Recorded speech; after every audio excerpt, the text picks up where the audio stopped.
Welcome to the Ageless Woman Podcast, where modern science meets timeless self-care for limitless vitality. I'm Dr. Cindy Groh, a board-certified nurse practitioner and the founder of My Venus Club. This is a space for women who are ready to understand what's actually happening in their bodies and finally get real answers. If you've been told your labs are normal, that this is just a part of aging, or that you just need to try harder, and if you've sat through those 15-minute appointments, left with just another prescription to manage symptoms, or maybe feel like you've lost a part of yourself, you're in the right place. Before we begin, just a quick note. This podcast is for educational and informational purposes only and is not intended to replace personalized medical advice, diagnosis, or treatment. Always consult with your healthcare provider regarding your individual health needs. Here we go deeper. We connect the dots between your hormones, your metabolism, your genetics, and your lifestyle, so you can stop guessing and start feeling like yourself again. So let's get started. Welcome back to the Ageless Woman Podcast. Whether this is your first episode or you've been with me from the beginning, I'm so glad you're here. If you've been listening before, you already know that my mission isn't simply to tell you what to do. My mission is to help you understand why. Because when you understand your biology, you become an active participant in your health, not simply a passive recipient of healthcare. And like I always say, you can't optimize what you don't understand. So let's dive in. Today we're talking about movement, but this is not simply a conversation about burning calories or losing weight. We're going to talk about movement as medicine. Men and women share the same basic need to become stronger, improve heart health, preserve mobility, maintain muscle, protect bone. But men and women are biologically different. Different in hormones, muscle mass, body composition, reproductive physiology, metabolism. But at the same time, not every man is the same and not every woman is the same. So this episode is not about placing people in rigid pink or blue workout categories. It's about understanding biology while still training the individual. And I have two incredibly knowledgeable guests joining me to explore this topic. First, I'm excited to welcome back someone who is an important part of My Venus Club, our lead movement specialist, Lauren Lindsay.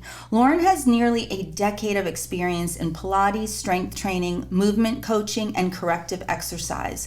And at My Venus Club, she helps our members build strength, improve mobility, restore health movement patterns, and create exercise routines that feel sustainable and supportive rather than punishing. She helps women learn how to understand their bodies, trust their bodies, and build the strength required to live with greater confidence and independence. Lauren, welcome back to the Ageless Woman Podcast. It's always an honor to be here. Thanks for being here. And I'm also very excited to welcome Ted Dreaver, founder, owner, and coach extraordinaire at Iron Legion Strength and Combat here in Ocala. Ted founded Iron Legion in 2012 and has grown into a coaching and training community that works with both men and women across a wide range of ages, experience levels, and performance goals. Iron Legion's philosophy is about much more than completing a workout. It's built around strength, discipline, accountability, and community, and what Ted calls forging better humans, and I absolutely love that. What stood out to me is that Iron Legion doesn't begin by handing every new client the same generic program. Their coaches first try to understand the person, where they are, where they want to go, and what may be standing in their way. So Ted, welcome to the Ageless Woman Podcast. Thank you. I'm looking forward to it. Me too. And for our listeners who may not know about your story, can you give us a little background on your philosophy about forging better humans? The way that we look at our programs at Iron Legion, it's extremely niche in the sense that there's a lot of different ways to look at fitness, and no, I don't believe that there's really wrong ways to look at it. Just get people moving, right? Yes. But for me, when I look at the human body and the way that the human body's been designed, I feel like that pinnacle is, or that ultimate piece is survival. Your body's designed to survive. A part of that is being mobile and actually being able to fight and defend yourself. Mm-hmm. The ultimate mobility is going to be able to get on the ground, to grapple, to be able to move around, do things like that. And you need to be able to do that to be able to survive, to be able to maintain your existence on this planet. To have those types of mobility habits, a lot of people in our modern era, they don't really want to lay hands on people. So we try to find ways to get people mobile using a lot of those same disciplines that we would do in a fight culture, but in a more hands-off style culture, right? So I love that. Mobility, strength, and all that type of stuff is what we're going to focus on, but also the discipline and the commitment that it takes to understand why I would want to move like this, right? So it's just it's a different look at fitness. What's the apex human to us? Forging a better human is one that's extremely mobile, very strong, very confident, can command a pretty good setting, and can also defend themselves at any given time. And we try to actually push our members to get into a fight scenario if they can, not obviously get in fights, but in training scenarios. Training type scenarios. If they do, but most of our guys don't. Most of our women and our guys, they're very they're open to it, but they don't want to necessarily do the fight training. So it's for them, our scenario, what we've laid out training wise is very palatable in that they don't have to actually put their hands on people. But the ones that do very well with it. So I love it. I love They're not that. afraid. They're not afraid, no. And that's so good. Okay, so we're going to dive into this, but I want to explain why movement is such an essential part of my Venus Club, which Ted so eloquently explained from a human perspective. But at my Venus Club, we don't just look at hormones, metabolism, nutrition, sleep, stress. Exercise isn't isolated. It is part of everything. So if a person isn't moving, they're going to lose muscle mass, they're going to become weaker, and that's going to affect all the things that Ted just said. Balance, their ability to think, be strong, move quickly, get up off the ground, which is so critically important. And health span, again, that's not just the number of years you're living, but that is living long and being healthy and feeling good. So let's jump in and get started. Let's talk about first how women and men are slightly different, the biological differences, of course. On average, men tend to have greater muscle mass, higher hemoglobin levels, stronger, more powerful output. A lot of that's due to testosterone, as we know. And women may begin with lower muscle mass and maybe not as strong, but it doesn't mean women can't become extremely strong as well. So Ted, I'll ask you first. When a man and a woman are performing the same basic movements, such as squats, deadlifts, presses, things like that, what remains the same and what variables do you see may need to be changed or how their workouts might be a little different? on the basic push-pull squat style movements, foundational movements, I don't know that the points of performance change very much. Okay. I would see, obviously, percentage of weight is going to change significantly. Now that depends on how long you've been training too. There's some women over there that outlift our men. Wow. But Okay. but that's very rare. You Okay. know, on your average, we usually look at about a 70-30 split on weight. There's a female's probably lifting about 30% less than a male would, right? So that's like a weight split. Okay. Just a little math equation that we would typically do on something as basic as those foundational movements. But their points of performance, how they squat, where they hold the bar, what type of tools they're going to use is going to be very similar. I just think the weight itself is what's going to change it. But again, and again, environment comes into play too. It's how has that person treated their life more so than gender.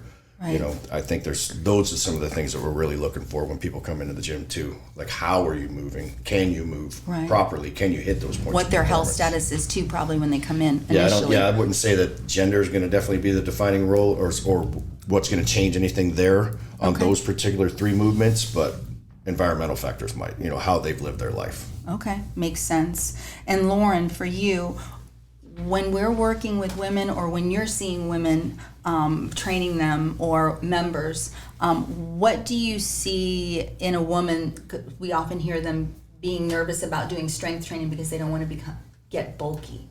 How do you handle that? Because strength training is so incredibly important for women. It's like the number one thing, I think. Well, I just tell them they won't because they're not a man. That's a really good point. I also say the same thing. That is I use so the exact good, same you phrase. guys. Because I it's actually really literally hear, simple. I don't want to look like you. from women. I'm like, that's good. I don't want you to look like me. I'm a guy. Exactly. It's going to be really hard for you to pull that off. Yeah. And then I say, well, do I look like a man? And they Right. say, well, no. I And love I'm it like, when female okay. coaches say that. It's so important. I'm so glad because Yeah. that's a huge concern for women. So let's move into a topic that's not often talked about in women's fitness, but it's important for women that have menstrual cycles. So Lauren, we'll start with you on this one. How can a woman become more aware of when she's having her menstrual cycle? It's okay to still continue to train, and how she's going to alter her energy level, because her energy level will be different during that time of the month, and her mood. So what are some things that we can tell women to expect, and it's okay, and why movement is still critical during that time? Maybe just a different type of movement. Yeah, I would say that to really just honor yourself and your cycle, where you are in your cycle. And if you're feeling drained, like your energy is drained because of your cycle, that to just maybe just go for a walk or do like a slower flow. I wouldn't say to lift a lot heavier that day or anything. Maybe you're just maintaining a lighter weight just to get some movement in. I wouldn't make that your like heavy lifting day. Good. Yeah. Yeah. But important to continue that movement and get Moving yourself is up good. and get But also moving. resting is good. So Yes. we need the rest to build the muscle, the recovery.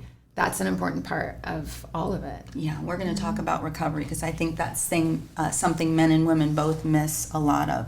And Ted, as a male coach, how do you navigate that with women when you're noticing stuff with women in a cycling age, or do you notice differences in them? Like when you're coaching the high school girls team where we were just talking about before we started the podcast.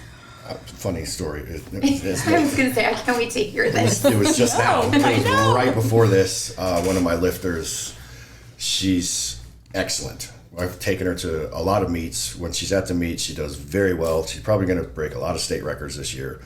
But today we're doing a mock meet, and she hits her first one and completely misses two easy ones right afterwards. Okay. And just after her third one, she's completely frustrated, and she lays back and throws her face back into the sky, and she's like, "It's because I'm on my period." Oh. And I'm like, it's funny, I'm about to have this conversation. I know I'm going to have this conversation literally right now.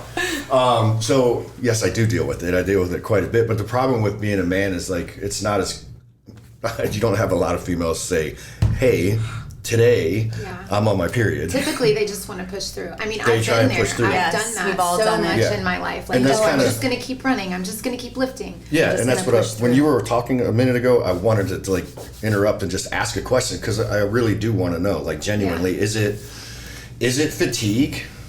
I mean, are you genuinely fatigued? Is it distraction? Is it just, do you feel overwhelmed during that time? What are those feelings during just that? tired. You're just tired. Yeah, I mean, you have to think you like your iron Is low. Yeah, Okay. from a Iron is scientific perspective, a lot of women of that age become iron deficient Okay. and anemic.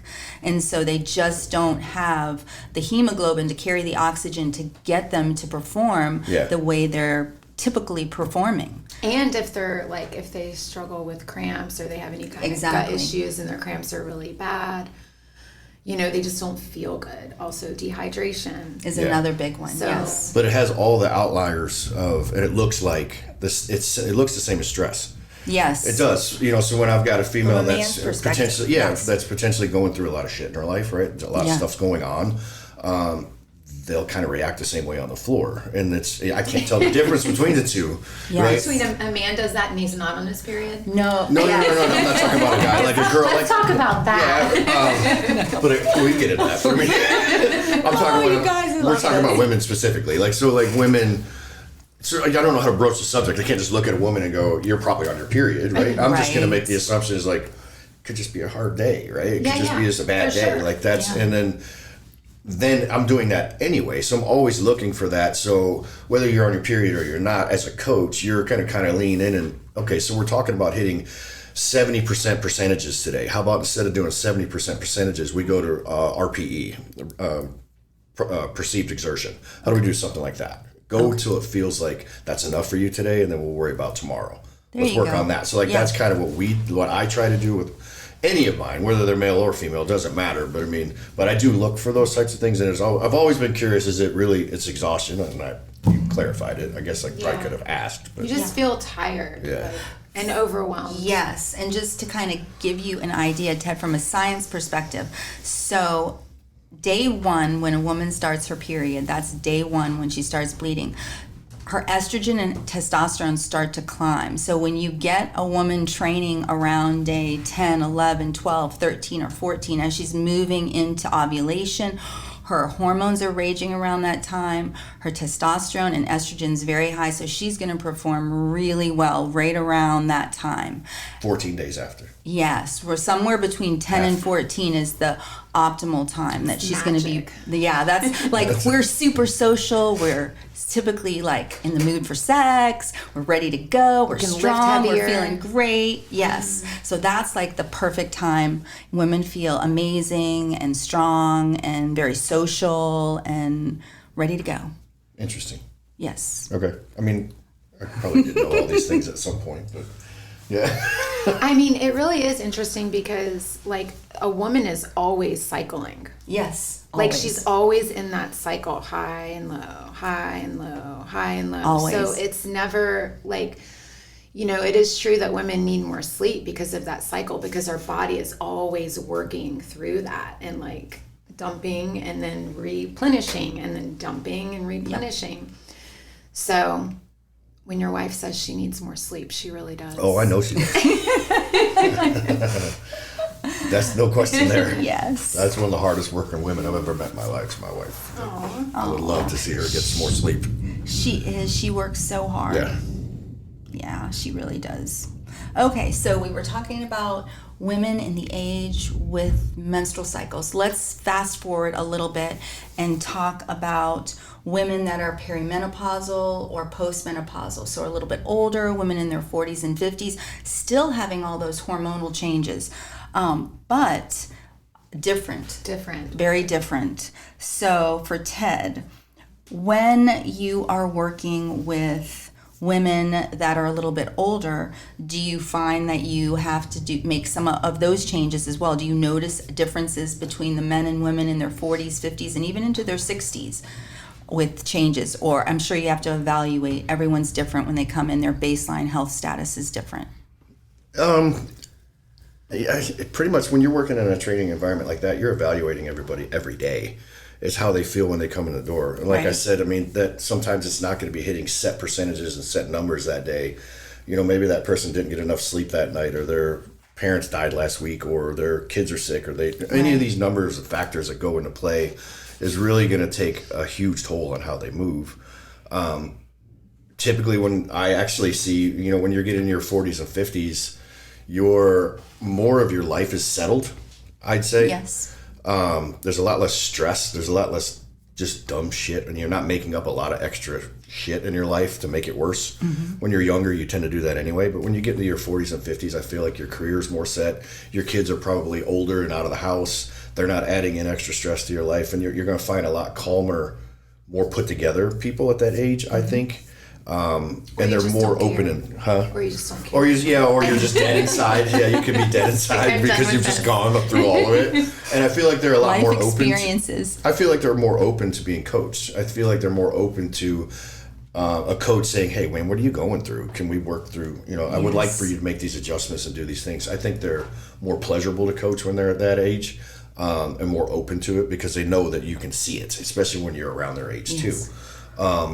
More miles, more wisdom. Yeah, but again, you know, because we're moderating every single person that comes through the door all the time, when it comes to an age thing, that's really the difference that I would see is demographically, like they're a little more open to coaching at that age, and which is great, I think. Yes. Because there's more value to that hour you have with them. They're going to listen more versus a 20-year-old. It's like, I got to go, man. I got kids at home. I've got all this thing I got to do. I may have told you I'm going to be here for an hour, but I really only got 25 minutes of real brain time to give you, you know, I try to squeeze it all in. So yes. I hope I answered your question. Right? Yeah. Good. Yeah, Okay. that's good. Lauren, what about you?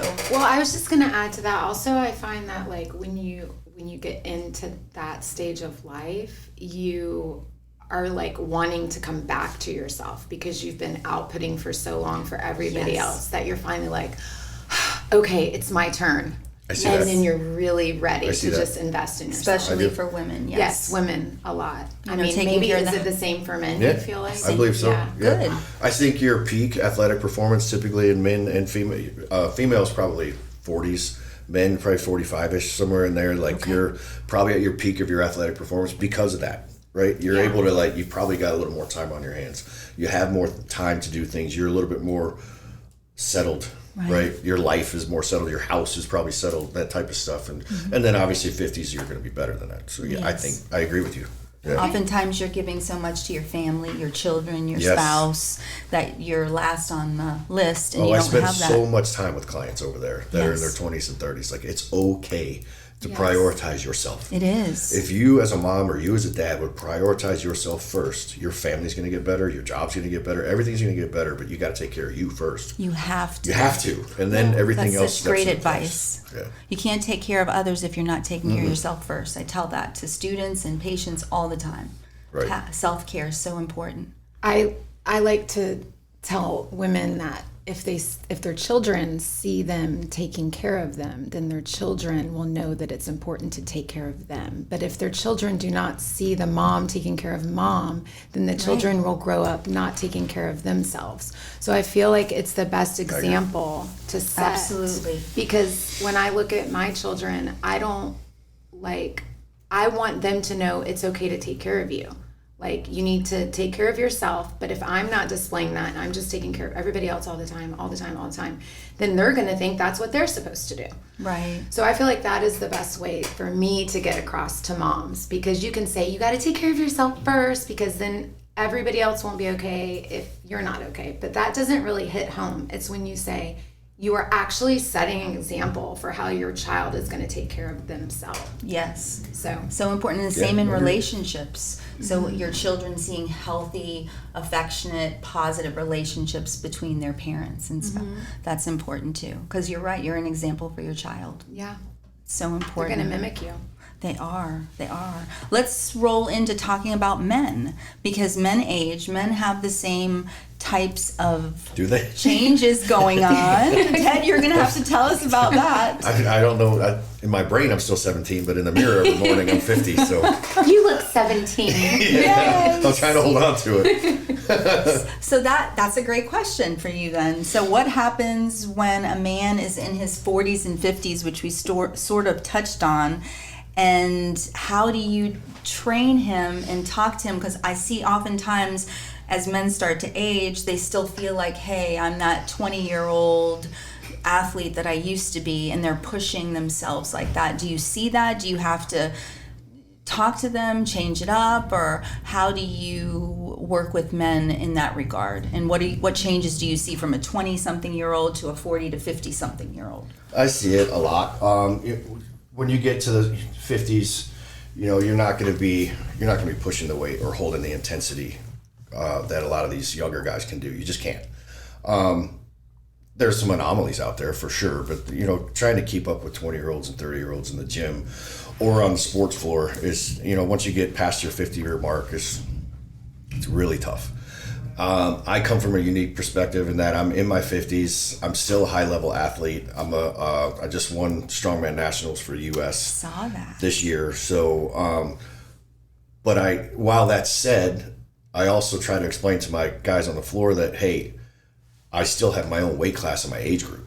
right. So if they would have dropped me in a 20-year-old age group, an open age group, the weights would have been significantly higher, right? The times would have been significantly faster. There would have been a lot of different pieces that are put in there. So you got to put that stuff into perspective, guys. And even in sport, they start adjusting for age. So keep an eye on that. You're not, at 50 years old, pay attention to your peer group, right? Who are you around at 50 years old? You're here in the gym and you're banging it out with 20, 30-year-old kids and you're keeping up and you're doing good, right? But there's no reason to get disgruntled because you don't win everything you do in here because you're not able to keep up. Right. At the end of the day, look who you're walking around. They look 10 times older than they already are. Most of them can't even get up and down without using their hands or some groaning factor to get out of a chair, right? So you're doing quite well. So, but I think that takes consistent. I do talk about that a lot. I have guys in there. We'll have conversations where, won't we? Have conversations like that where it's like, And consistency is key. Like remember who you're around and being consistent. Yes. Yeah. And don't get caught up in when I'm training, right, where we've got a group of people in the gym, I promise you, this small group does not look like outside four walls.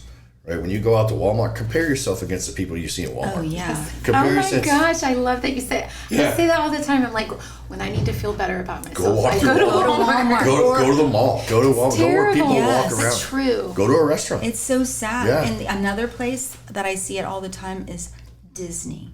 Oh, we go to Disney with the grandkids, and I just cannot believe. It's gluttony. Oh my gosh, it's awful. It's terrible. Yes. Could be a whole podcast. That's just... Well, it's important for people too. They've got to remember that. Yes. But that's a good thing. That's why you want to surround yourself with people like that. While they are a small group, we all want to hold each other accountable. We all want to get better, and we all want to make sure that we can take care of ourselves and we can do all these things, because outside no one cares. No, and hopefully over time we'll be able to influence some of the people that aren't caring right now, and get them to care. Because I know what's inevitable if they continue on that path, and it's not a good path. They know too. That's the thing. I know. Yeah. Well, I was going to say, do you find that the men that you're saying in the 50s compared to 20s and 30s, do you find that they need to fuel themselves differently? Like with what they put in their bodies, like food, protein, like is it a different intake? Yes, I don't think they need near as much. Metabolism burning really fast in your 20s and 30s. You have to watch your macro splits. You probably have a lot higher macro need. But your 50s and 60s, you may not need as much. It's still going to be quite a bit if you're training hard, obviously, don't get me wrong. But I think at that point now it's time to start looking at rest. Yeah. Like, how are you sleeping? Where are you getting? How are you getting enough sleep? Yeah. For both men and women. Yeah, both. I would assume. I would agree. So, did you get a good night's rest? How many good nights rest do you get in a week? These are indications of maybe overtraining, too much stress at home, things like that.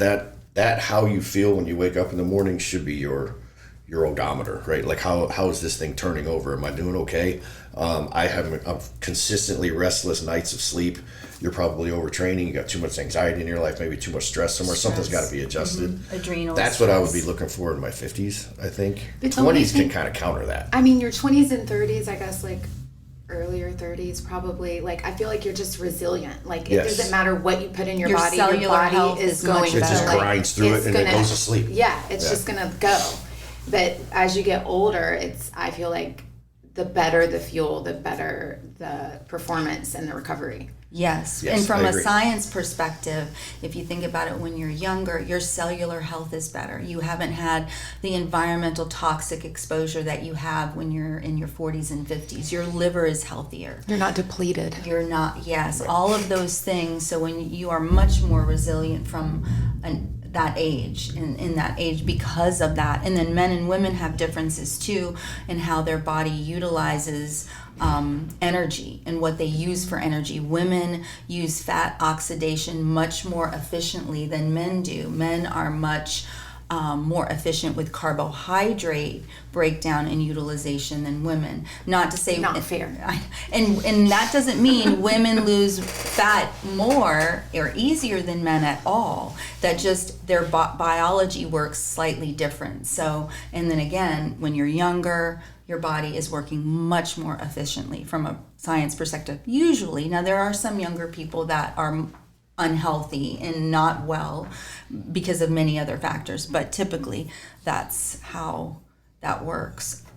So from a men's perspective, Lauren, I wanted to ask you, what do you see men lacking in regards to exercise? What do you see as an area that men tend to not focus on as much that you think is an important focus they should look at? Mobility. Okay. Same thing. Yeah. Mobility for sure. Yep. Yeah. I mean, they just don't do it. I mean, I think it's just ego, but they don't want to take the time to slow down and really focus on the functional movements and the rest, like we were talking about. They just want to focus on the superficial muscles, which are great. Right. We want to work on those. those. Rush oftentimes comes with that right. too. But there's a whole another world to being well-rounded in fitness. So with mobility is key for sure. And do you see that a lot too, Ted? Do you have to 100%. Bring men back to think about, hey, flexibility and mobility are key to really being a good athlete and being healthy? Yes. Yeah. Mobility is something we ignore as men. Women do. Especially when you're down to an hour of training time in the gym or 30 minutes of training time in the gym. What's the thing you're going to cut? You're going to cut the thing you don't want to do. It's going to be mobility, and you're just going to jump right to the weights. Yeah. And that's just it's bad. So our training style, our program, the way that, like I said in the beginning, it's all designed on functional training. I put it in there. So it's in there whether you don't know you're doing it. We have what we call get off your ass training. Being able to get off of the ground without your hands. So we call it get your ass off the ground training. So you're on the ground, you have to find ways to get on and off the ground without your hands. Whether we're doing rocking chairs, elevator sit-ups, where we're doing Turkish get-up style work. We're doing different things that you're being very mobile, and then we're going to load you up. You've got to do things with that too, but you don't realize you are working with mobility doing that. Mm-hmm. But another big factor is if you can't get on and off the ground, two big things that I watch for with anybody that comes in our gym. I'm high-fiving you in my head. Yeah. Thank you. I am. You got to be able to get on and off the ground without your hands, and you should also be able to hang. You should be able to hang your body weight. Grip strength, Grip strength, just being able to hang off of a pull-up bar for a given period of time. I want you to be able to hang, and you should be able to get your body up and down like that. Those are two things that'll tell you right away how is your body aging. Mm-hmm. If you're in your 30s and you're not able to hang off of that bar for more than 10 seconds, we've got an issue we got to start to address. Do you see that? I do. Yeah. Okay. If I can't get you on and off the ground and you're in your late 20s, early 30s, you can't get on and off the ground without your hands, we've got something we need to address really quickly. And it's mobility. And we can address it relatively quickly. If we are in the program, you're going to, within the first 2 weeks, I've got you doing those movements. You'll be able to get that. Now we need to keep it, right? You have to hold on to it. At some point, the problem with modern culture is, as soon as you learned how to walk, somebody threw a chair underneath your ass and told you to sit in it. Yeah. And you never got on and off the ground again. We got to put that back because that is such an essential part of being able to defend yourself, to be able to get off of the ground if you're hurt. All these types of things, that's very, very important. So, again, it's just an age thing. So no, it's super important. And from a provider perspective, as people continue to age, one of the biggest things is when I see an older person go to a cane or a walker, that's the kiss of death. Mm-hmm. Because now they're not using their core muscles anymore. They're not building their strength anymore because they're putting everything on their cane or their walker, and they lose it very quickly. So that's like a very last resort. I'm always trying to get people know you don't want to stay on the cane forever. The cane might be there post-surgery, but the goal is to get off the cane, to get off the walker, because once you lose that mobility and strength, it's not good. I do the same thing in my Pilates classes. Every class from transition from floor to standing series is you're going to rock and roll yourself 3 rock and rolls all the way up to your feet, no hands if you can. That's what I say. Yeah, it's our rocking chair. And similar, I say so because the most important thing to practice is getting up and down off of the floor. Because if you can't do that, then you're close to death. Yep. Yes, you are. You're trending. You're trending the wrong way. Say it like it is. Yes. So true. But sometimes you have to say it that way because you got to cut through the noise. Well, they need to understand, how important it is. Mm-hmm. It's critical. Another thing I think is really important that we should all touch on is breath work when we're exercising. And I think it's such a huge part of exercising properly. The proper mechanics, the proper breathing, it's so important. And again, it has impact on your health and wellness, how you perform, and all that, as well as you can hurt yourself if you're not breathing properly. I've had a couple different patients that have had complete workups for having headaches when they're working out. Everything came back normal. None of the providers talked to them about, hey, are you exercising? Take me through how you're breathing when you exercise. And it's because they're not breathing properly. So can you guys talk a little bit about breath work when you're exercising? Because I think that's so important. People don't know enough about it and don't think about it. Who wants to go first? Pilates, isn't it? Yes. I mean, it's a big part of everything that I teach. I mean, it is ours as well, but I mean, I just feel like it's kind of a really core tenet of Pilates, isn't it? Pacing your breathing and your... It is. I don't know enough about it. But also for me, I mean, strength training and kettlebell, everything that I teach we always, match the movement to the breath. It's always match your movement to your breath. I can't even tell you how many times I've said that in my life. You're saying it all the time. Yeah. So, and people do not know how to breathe. No. They literally don't know how to breathe. They'll breathe or they'll hold their breath when it's hard. And I think we learn that when we're young and we're little, like we just grit and hold, and when things get stressful, and then our body holds on to that tension. And so the breathing, when you want to get really deep into your core, that all starts with breath work. And we do that a lot in Pilates, but also in strength. We do too. Yeah. So I'm big on, you're doing strength work, 1 breath per rep is what I want to see. 1 breath per rep. If I'm going for a back squat and I'm doing a 3 rep max, I want 1 big solid breath per rep. And I want to fill those lungs with air. When I get to the top, I'm going to exhale all of it. I'm going to re-grape a breath, and I'm going to go back down. Beginners, when they first start out, they're trying to get all 3 done in that first breath. Well, they might not be able to get past the first one, and they're out of exhaustion, right? Right. You got to learn that lesson. Like you have to breathe. But then kettlebell works, kettlebell swings, trying to pace your breathing based on when are your lungs the longest, right? When you're in the low position, this is probably not the best place, but as you're coming up, right, your lungs are the longest, and we're back down. So it's like trying to pace and learn how your body's moving and how your lungs are working. So we'll work through those things. I have specific exercises that are set up to only give you 1 opportunity to breathe. Now, that sounds bad. Give me a second. So at the end, I will have, you're working a circuit. You get through the end of the circuit, and then I'm going to have you hold your breath for 10 seconds. And then there's no rest afterwards. You're going to go right back and start that circuit over, right? But what I'm looking for is I'm not saying you can't breathe during your circuit.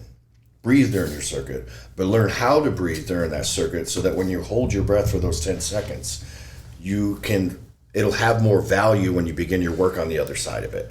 You'll start to find how and when to catch the breath and make the oxygen last longer, so that when you get to this, there's no other rest that you get outside of in between your reps. Not for transitions, none of those types of things. So we'll play with that a lot. We do that about once a month, where I'm having you do breath holds based on your intensity work, getting to it. So, and you're teaching yourself. What you're doing in that is you're teaching yourself, how far can I go into something like this without completely smoking myself? And I'll have people walk away at like the 3rd round when 6 rounds are desired, right? I can't go any farther. But then the next time we do it, they go 4, they go 5. And then now they're increasing, they're learning how to breathe. Then we do big discussions on how to breathe, when to breathe, based on whatever movements we put in there. And then they train that type of stuff too. But yes, breathing is crucial on everything. It's very, very crucial. I like how you said when your lungs are long. I say it like inhale, close, inhale, open, exhale, close. Correct. Inhale, open, exhale, close. So I use that as a pattern to teach most people. Yep. Yeah. Same or exertion. Kind of same terminology. Yeah. Yeah. Same. You said, so do you say short lungs?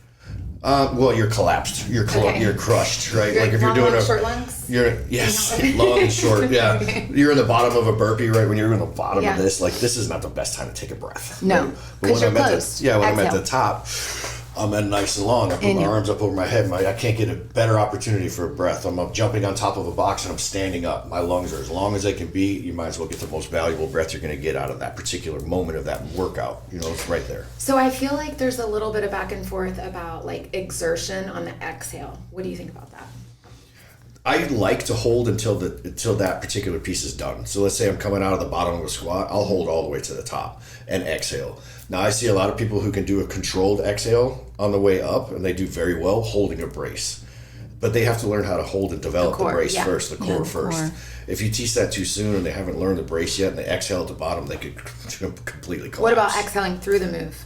Through the wheel all the way up? Mm-hmm. Yeah, I mean, like I said, as long as you can hold and maintain a brace. Yeah. I can exhale and hold. I can talk to you right now and hold a brace, right? And I'm keeping everything nice and tight. I'm exhaling, but everything's being held. Yes. Yeah, you can do that. I don't, but I mean, I see people that handle it very well. I would say as long as they're holding their brace, either way is fine, but you've got to hold a brace. Yeah, by brace, he means your center, your core. Your core. The center of your core, pulling your load. We do a lot in Pilates. I'm just defining this for the Pilates girls. Yes, we do that all the time in Pilates. So that's a big thing. Like any kind of, squat, overhead press or anything, I'm constantly core and breathing, exhaling the entire time I'm pushing or pulling, or but you got to hold that brace. You have to hold your core. Yeah. Mm-hmm. I mean, you feel it if you don't. Right. And it's dangerous. But also, people don't really know what your core. Most people do not know what the core actually is. They just think it's their front abs, when really it's like a cylinder. It's the back, the front, the bottom, the top, and it's pressing everything in, compacting it all together without movement through the breath. Does that make sense? It does. I was just remembering a sadistic coach when you said that. So I have to ask you guys. Had me hold a PVC pipe over her head at a camp. And we were holding it, he walked around with a PVC pipe of his own, and he went to tap you in the nuts with it. And the way that your core tightened up, he's like, that's what I want. He's like, now your core's engaged. Now your core's engaged. He's like, that's what I want. I'm like, I already knew that. Thanks. I knew what you wanted. I didn't need that punch. No, I didn't need that, but thank you. So I see that too. I mean, the way I learned it in Pilates class is I learned a lot of that control through pelvic work because of the way you use your core in pelvic work, and you learn how to move your core and press it all the way against the back of your spine. And once you start learning that and feeling that and see how your breath goes with it, it's easier to convert that when you're standing up too. Would you agree with that? Yes, it's just like he was saying that you want to hold that brace. Right. It's like I tell people, like, even when you're washing the dishes or driving the car, like, you can engage. You can still have a full conversation, completely engaged like I am right now. You wouldn't even know that I'm holding that in. But once you learn how to do that, everything else just works better and flows better. And then you'll really get that deep core strength that will push you through those. Yes. So this brings us to a great question for both of you. So do you guys think men and women can train together, husbands, wives, friends, things like that, and be able to still train together but have different programs or performance, or would that be taboo? What do you guys think? I think it could be really great for like their relationship, like a date night. But sometimes I see, men coming into Pilates class and, they're just like doing it for their wife, all the time. I wouldn't say so, because I don't think they really complement each other like on a daily workout plan. Okay. What do you think? It's rare. Okay. I agree with her. Great. I think, and I don't think that they can't. I think what's more often with us is you don't see them too much in the same hour. So we have a lot of husband and wife, obviously, that work out at the gym, but they'll do different times of the day. Like my wife and I we can't work out next to each other. At home, she would always do her own thing. I would do my own thing. It's kind of I don't know what that is. But there are some couples that work out very well together. They do really good jobs, but I think at most of the time they just need different hours. I think they look to have that time apart for a second. Yeah. And there will be times when they're going to want to work out together. So I'm thinking of a couple specifically that once in a while when they come in the gym and they work out together, they work out great. But they don't do it very often. I think that's why, right? Because those times they do work out, they work out very well together. And I think if they did it every day, they probably hate each other. So I don't know. So, but I don't think they need different programs per se. Okay. People enjoy what they enjoy. Exactly. They're going to find the things that they like, and they're going to get active with the things that they like, and there's really nothing wrong with that.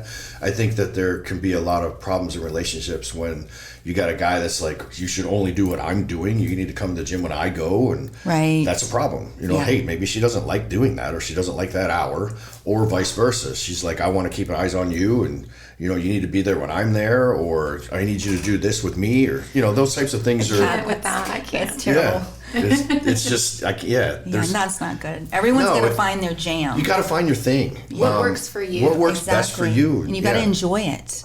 Yeah, and I've got, a lot of guys that they work at different gyms, and they, different workout routines and different stuff, and their wives as well. So find the thing that you like, the thing that keeps you moving, keeps you happy. Your relationship will benefit from it. And just encourage the other one to just do it, because we need to do it for ourselves and for each other, the relationship, everything. Yeah, no. Let's finish up with some myth busters to see if we can, and you guys can just both answer those, and let's give people some good information. Cardio prevents muscle growth. True, false, and what do you guys think? I don't think it prevents muscle growth, but it could delay it. Okay. Does that make sense? Yeah, I can see that. Especially if you're not There's no fueling resistance. yourself the right way, Yep. and also strength training. Yes. Yeah, I agree. I mean, you have to have some cardio in there. I mean, you need heart health too. Delaying, like if you go full cardio with no strength training, yeah, you're delaying everything. Yeah. But you need a pretty good blend. Yes. Again, it's a whole world, like balance. A good balance of everything. Well, I think a lot of people just look at cardio and think run. Yeah. Run long distances. Well, Right. cardio can be a million different things. It doesn't have to just be that. No. Okay. Here's another one. After age 60, is it too late to become stronger? Nope. Yeah, Nope. definitely. I have a no. 72-year-old female powerlifter athlete I'm training right now, and she is strong. That's awesome. And getting stronger. So, Again, it's what you put in your body. Yes. How are you fueling yourself? Yes. And are you being consistent? Yes, food is crucial. Protein is crucial. Rest days are for people who aren't serious about fitness. I could not disagree with that more. I know. Did I say that You right? gotta have. I don't agree with that. Yes, you gotta I don't have agree with recovery. that Yeah, no, you gotta Rest have days are recovery. the days where you get strong, you get built. Like that's where Yes. everything. That's where the magic happens. That's when the magic happens. You're breaking everything down in the gym, and you're building it up while you're eating and sleeping and resting. If you're not resting, you're not completing the cycle. Nope. Exactly. No, you're not. The workout that burns the most calories is automatically the best workout for weight loss. True, false? What do you guys think? The work. Say that again. So if you have a workout that's burning a lot of calories, It's a math that's equation. the best workout for weight loss. That's burning a lot of calories. No. No. No. I think strength is important in there. You know, Yeah. But exertion's going to burn calories too. But I mean, I don't really. so it depends I don't on, think so. I guess, what they're doing. Yeah. Okay. And let's see. Like a slow paced walk, a consistent slow paced walk is going to burn a lot of fat, but I don't think that it would necessarily burn as many calories, correct me if you think I'm wrong, as like just a quick cardio hit. Like a slow walk is going to burn longer than like a 30-minute hit. What am I trying to say? Because that's going to burn off the sugar that sits on top of the fat, if that makes sense. I'm trying to give you like a visual. You use that quick sugar first. The body Yes. will When you're use doing that quick cardio hit, you're using that like what's available. available source of energy. Right. To where if you're doing like a long, slow walk consistently, that is going to burn more fat, but the hit might burn more calories. Right. Interesting. That's a good way to look at it. Okay. Better heart health too, I think. Yes. And if you're not sore the next day, your workout was not good the day before. True or false? False. What do you guys think? Yeah. That's false. There's so many factors that go into soreness. Yes, there is. Hydration's probably one of them, That's and going to be nutrition first too. and foremost. And Very important. sleep, and how did you cool down, and all the different things. It's not just being sore. I get people in the gym. I didn't get a good workout because I didn't sweat enough. Like, Tell them to What? come to the studio. yeah, it's not about the sweat that comes know. out of your body. So It feels good. Don't get me wrong. Yeah. I like the sweat part. But we had So- the air conditioner go out the other day. I was like, this is great. I'm Yeah. sweating good again today. no, we sweat all the time. Yeah. We sweat all the time because it's so hot. That's right. You guys did have the air out. Matt Yep. was complaining about that. The new guys don't remember the old days. We've Did you come a not long always way. have air conditioner? Oh, Oh, that's no, our nice. first few years were in a warehouse, so it was a lot. We didn't even need a heater to make it hot. So, Yeah. yeah, it was hot. I like a good warehouse workout though. Yeah, they're pretty nasty. Yeah, they're fun. Okay, so before we go, let's tell the listeners one thing that you guys think they should stop doing, one thing they should start doing, and one thing that you want them to remember when their motivation starts to go away, to get them back on track with their movement. So one thing they should stop doing, start doing, and then how to stay motivated. Well, they should stop comparing themselves to everybody else. I was going to say the same thing. You just stole that We from get two trainers in the room, we get the same thing. Yes. Please stop doing Great that. minds think alike. Yes. Okay. There's nothing more frustrating, right? It's like it's you against you. It's not you against that guy over there, or that person has nothing to do with you. So, that's very frustrating. And social media makes it really hard. Very. Yeah. I can't. So I would say stand turn that. it off and just look in the mirror. Okay. Yeah. Okay. And what should they start doing? Eating more protein. Yes. Eat more protein, drinking more water, and turning off social media. Stay consistent. Consistency's huge. Consistency is very huge. That's the one thing, like jiu-jitsu practitioners and fight practitioners talk about it all the time. Just keep coming. Because, you got to think of the difficulty factor when it goes to like a jiu-jitsu combat sport. Like, that's very hard. Mm-hmm. It's a lot of retention of information. It's a lot of stuff coming at you all the time. And then somebody's trying to kill you too the entire time. So, and all these instructors, the only thing that they can say is like, because you leave every day defeated. You feel defeated. The only way they get you coming back is like just one day at a time. Yeah. That's their thing. Every day, one day at a time. Take just one keep day coming at a back. time. Consistency. Before you know it, you're a blue belt, then you're a purple belt, then you're a black belt. Like, these things happen based on consistency. So it applies to everything that we do. And it's so huge. And then, the more consistent you are, the longer your results are going to last. Like, if you go in really hard and just put everything in for a short amount of time, you're going to burn yourself out. But if slow and steady wins the race. So just be patient and stay consistent. Yeah. Yes. Build those foundations, learn how to move correctly. Right. All of those things, and just keep building on it and being consistent. So, Lauren, thank you for being here. This was so wonderful. I loved it. Ted, did you have a good time? Yeah, it was cool. It was fun. Thank you for having me, Yes, Cindy. this was so awesome. Like, we have to do it again. I think next time we'll talk a little more about nutrition with movement, because that's one piece to the puzzle that I think is so important. I think men are a little bit better about the nutrition piece with protein than women. That's something we're always working with on women, I know. But so important. So thank you both for being here. This was amazing. I loved it. Thanks, guys. It's cool. You're welcome. So much fun. So if there's one message I hope you all take away from today, it's this. Men and women don't necessarily need completely separate fitness worlds. They need the same essential foundations applied with good critical thinking, because we all need strength, heart health, mobility, good nutrition, sleep, and excellent recovery when we're working hard. And we all need a reason to continue showing up for ourselves.